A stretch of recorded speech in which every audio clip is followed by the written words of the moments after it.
शारीरिक र मानसिक रूपमा थकित बनाउन सक्छ। आफ्ना लागि केही समय निकाल्नु जरुरी छ। वृष राशि, आज तपाईँको मेहनतले केही विशेष कामहरू सम्पन्न हुनेछन्। भविष्यका लागि बनाएका कुनै पनि योजनाहरूमा तपाईँलाई आज सफलता मिल्नेछ। स्वभावमा सहजता र शान्ति कायम राख्नुहोला। कहिलेकाहीँ आफ्ना अहङ्कारले आज तपाईँलाई दुःख दिन सक्छ।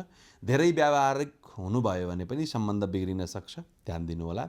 आज व्यापार तपाईँका लागि निकै शुभ रहनेछ। काम गर्नेहरूले काममा निकै ध्यान दिनुहोला। आज अलिकति बढी परिश्रम गर्नुभयो भने मात्रै व्यापार या तपाईँको सेयर मार्केट तपाईँको पक्षमा छ। प्रेमका लागि आजको दिन निकै महत्त्वपूर्ण छ। पति पत्नीबीच अलिकति रमाइलो, अलिकति खट्टा मिठा केही व्यवहार हुने सम्भावना छ। आपसी सम्बन्ध मजबुत हुने खालको योग बनेको छ। प्रेमी प्रेमिकाका लागि पनि दिन शुभ छ।